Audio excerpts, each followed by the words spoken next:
Chi Minh City, capitale économique du Vietnam.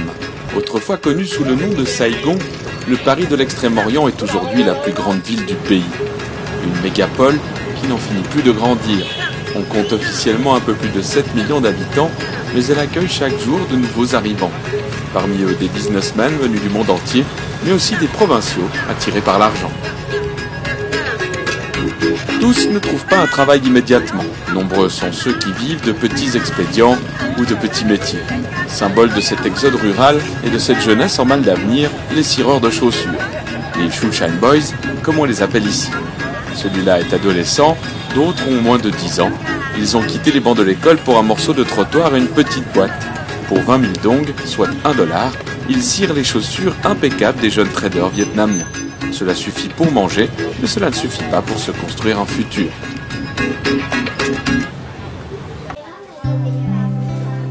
À quelques centaines de mètres de là, d'autres enfants suivent des cours de vietnamien. Nous sommes dans le local de Yuc Duc.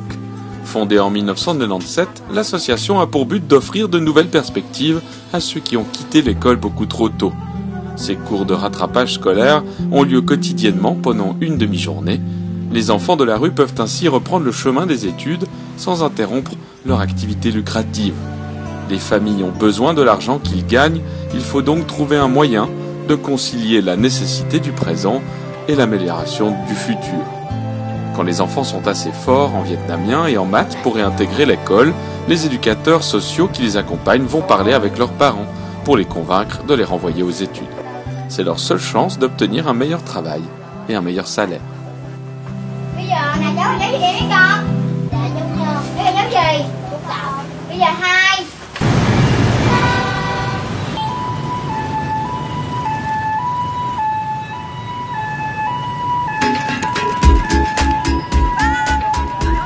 Dans cette mégapole en plein essor, les jeunes sont en effet très nombreux et la concurrence est rude. 92% des habitants ont moins de 50 ans, un quart de la population a moins de 15 ans. Ceux qui sortent de la scolarité obligatoire trouvent parfois du travail, mais il est mal payé. Cette jeune fille a 13 ans, elle travaille comme auxiliaire dans ce petit établissement qui vend des jus de fruits. Son job est de s'occuper des clients qui s'arrêtent avec leurs deux roues. Elle travaille debout de 7h du matin à 21h. 14 heures de labeur pour toucher 1 200 000 dong par mois, 60 francs suisses. À Ho Chi Minh, un salaire moyen équivaut à 200 ou 300 $ par mois. Étudier est donc nécessaire pour celui qui veut progresser dans sa carrière. Depuis 1997, l'association Yuc Duc a permis à plusieurs centaines d'enfants de se sortir des petits boulots sans avenir. L'une des clés du succès, l'encadrement. Les éducateurs sociaux connaissent le parcours de chaque enfant et lui proposent un suivi sur mesure. Pour accueillir plus de monde, l'association a ouvert un deuxième local non loin de la gare. I cook dinner every day. I cook dinner every day. Cook dinner. Cook dinner. Wash the dishes. Wash the dishes. The. Do homework. Do homework. Work. Work. Homework. Do homework. Do homework. Do homework.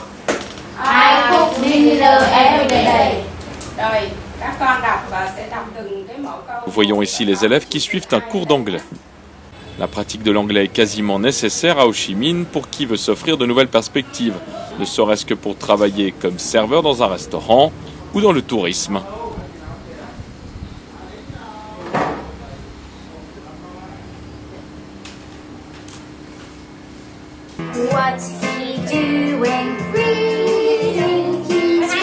Grâce à l'argent récolté auprès des sponsors, l'association a fait l'acquisition de matériel informatique.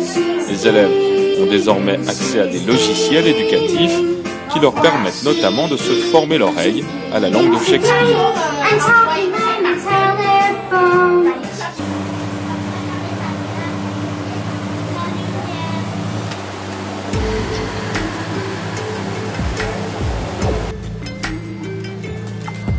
Retour dans la rue, ou plus précisément dans la pagode de l'empereur de Jade, l'une des attractions touristiques principales de la ville. Les Vietnamiens s'y rendent pour célébrer le culte des ancêtres. Au Vietnam, la famille est un pilier important de la société.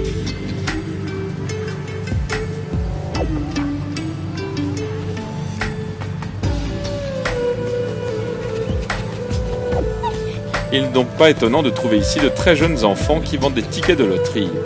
Pour quelques centimes contre un morceau de papier, ils amassent peu à peu leur maigre fortune. Certains ont quitté si vite l'école primaire qu'ils ne savent ni lire ni écrire.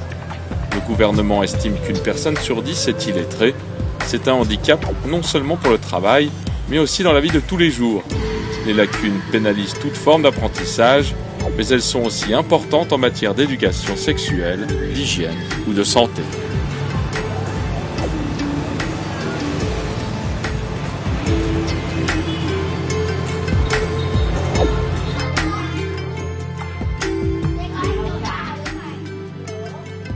L'association Yukduk s'est donnée pour mission de combler ce manque d'informations.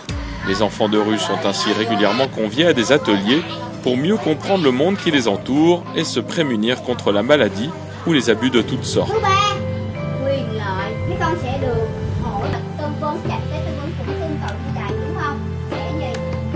Le dimanche, les enfants vont au zoo.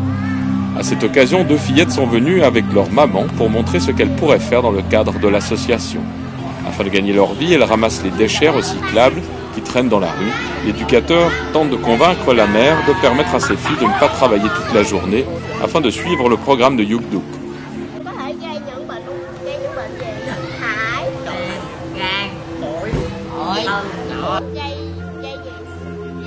Pendant ce temps, les autres enfants ont un cours sur les méfaits de la cigarette, comme ils auraient pu l'avoir sur le méfait du sida ou de la drogue.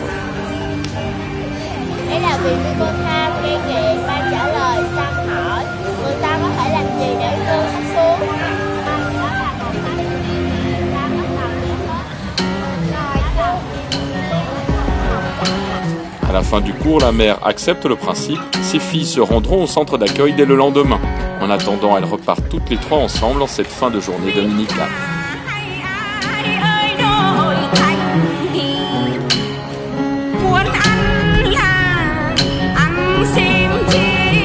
Le soleil se couche tôt aux confins de l'Asie du Sud-Est. La circulation s'intensifie dans les artères de la ville.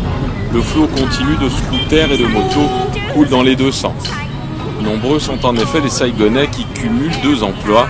Ici, on travaille souvent à 150%, voire à 200%.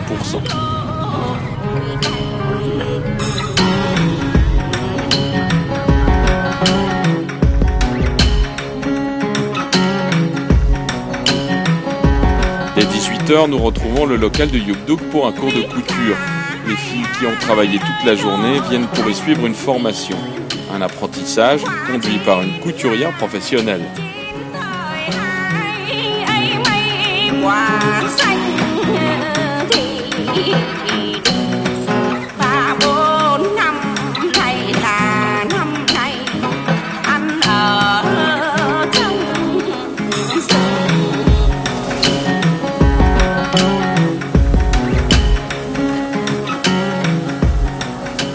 Seront engagés par un partenaire de l'association, un fabricant de vêtements qui leur offrira une place de travail dans un atelier.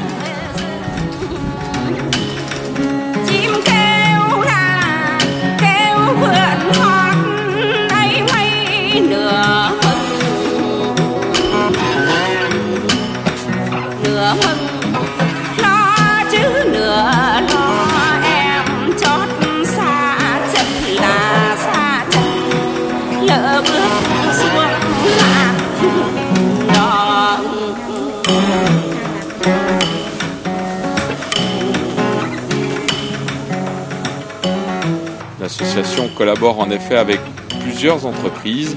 Le sponsoring n'est pas seulement financier, mais il s'effectue également sous la forme de services ou de places d'apprentissage. Le programme Yukduk s'inscrit ainsi dans la durée. Il ne s'agit pas seulement de recueillir des enfants de rue, mais de tout faire pour qu'ils puissent modifier leurs conditions et améliorer leur avenir.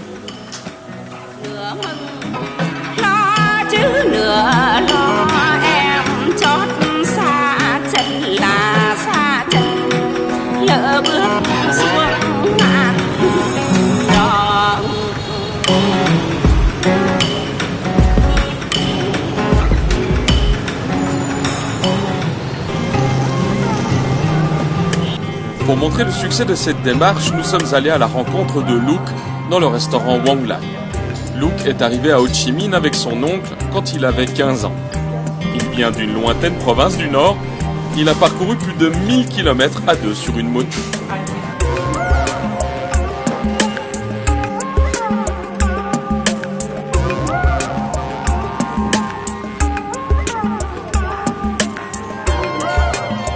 Arrivé en ville, il s'est mué en cireur de chaussures.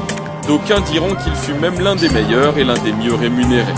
Malgré l'argent facilement obtenu, il a compris que son avenir était limité. Il a intégré le programme Yuk Duk et ses progrès aux études lui ont valu d'obtenir une formation de serveur dans ce restaurant.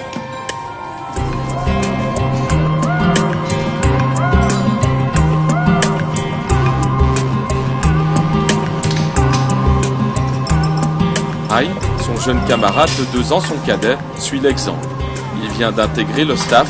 Pour l'instant, il ne sert pas le client car son anglais est encore balbutiant.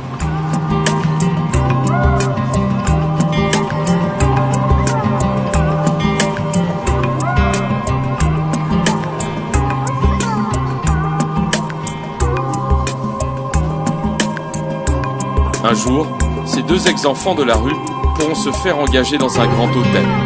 Leur salaire sera multiplié par 4 ou 5 par rapport à ce qu'ils gagnaient dans la rue. Mais ils auront surtout la possibilité de se construire une vie et de fonder une famille.